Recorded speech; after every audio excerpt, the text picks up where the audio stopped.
আম্বানির ছেলের তো আবার বিয়ে হচ্ছে। পাগল কোথায়, আবার বিয়ে হচ্ছে? ওটাই চলছে এখন, চলছে 10-12 বছর চলবে। ওটা কি হচ্ছে ব্যাপারটা, যে একটা শুটিং করে নিয়েছিল অনেক আগে। সবাই ভাবছে যে বারবার হচ্ছে, বারবার হচ্ছে না। এসব বড় বড় লোকেরা শুটিং করে নেয়। অনেক আগে শুটিং করে নিয়েছিল, ওটাকেই 2 মাস পর পর ছাড়ছে। কখনো প্রি ওয়েডিং এর নাম দিয়ে দিচ্ছে, কখনো বলে দিচ্ছে সঙ্গীত, এরপরে হবে নৃত্য, এভাবে ছাড়ছে আর কি। কেন এরকম কেন? কেস আছে একটা, ওটা একটা কেস আছে, মানে ভেতরের খবর এটা। অনন্ত আম্বানি বলেছে বাবাকে যে আমার ওই মেয়েটাকেই পছন্দ, কিন্তু মুকেশ আম্বানির পছন্দ নয়, ওদের পুরো ফ্যামিলিরই পছন্দ নয়। কেন পছন্দ নয়, ভেতরে একটা কেস আছে। অ্যাকচুয়ালি মুকেশ আম্বানি একটু পণ প্রথায় বিশ্বাসী আর কি। মানে ওরা কিছু চাইছিল বিয়েতে, তো মেয়েরা দিতে পারেনি। কি চাইছিল তাও? ওদের তো সব আছে, চাঁদ আর সূর্য চাইছিল, দিতে পারেনি, সম্ভব হয়নি। তাই ওদের একটা রাগ আর কি, মানে সেম যেটা হয় আর কি। আবার ছেলেকে নাও বলতে পারছে না, তাই ছেলেকে মানে বাহানায়, বিভিন্ন বাহানায়, নে তোর জন্য প্রি ওয়েডিং, এটা তোর জন্য সঙ্গীত, এটা তোর জন্য নৃত্য, এই এই চলছে আর কি। সঙ্গীত হলে তো নৃত্য হবে এরপরে, আবার চলছে আর কি ওরকম। আর মেয়েদের তরফ থেকে একটা প্রবলেম ছিল, এটাও ভেতরের খবর। ওদের আবার কি প্রবলেম? সরকারি চাকরি, মানে অনন্ত আম্বানির সরকারি চাকরি ছিল না আর কি। তো সরকারি চাকরি নিয়ে ওদের একটা প্রবলেম ছিল। অনন্ত আম্বানি চেষ্টাও করেছিল, কিন্তু টেট বেরোয়নি না, ওই জন্য ওর দিদির ওপর খুব রাগ, মমতা দিদির। মানে এখন তো আমাদের এসব জায়গাতে বিয়েতেও মত তো থাকেই, বার ফার থাকে। তো অনন্তকে জিজ্ঞেস করেছে কি বার রাখবো, বলছে বিবার, জাস্টিন বিবারকে ডেকে নিয়েছে।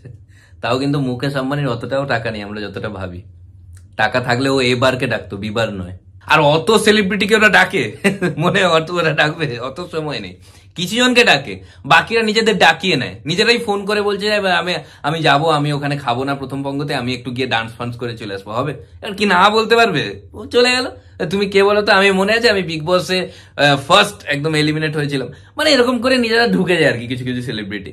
তারপরে নাচে, আর ওই যে ইংলিশ গানে ফানে নাচে, ওগুলো ইংলিশ গানে কি ওদের আমাদের দেখানোর জন্য ওটা।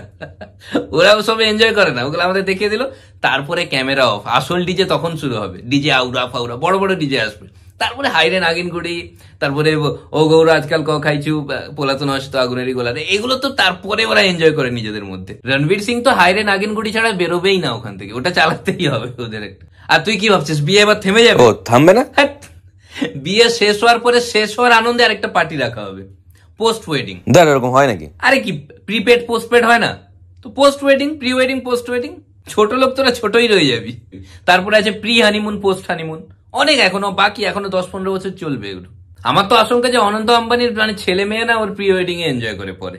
ড্রেসগুলোর দামগুলো দেখেছিস ভাই? তো তুই কি ভেবেছিস ওটা বেশি টাকা আছে বলে ওটা হতো টাকা?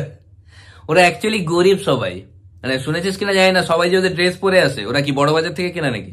টাকা নেই হতো, ওরা সব ডিজাইনারের ড্রেস পরে। সব ডিজাইনারের ড্রেস, ওই জন্য ডিজাইনাররা আসতে পারে না, ওদের ড্রেস এরা পরে নেয়। আর এসব বড় লোকেরা না যখন নাম রাখে না, বুদ্ধি করে রাখে। নাম কি বলতো ছেলেটার? অনন্ত। অনন্তকাল ধরে বিয়ে চলবে, কেউ কিছু বলতে পারবে না।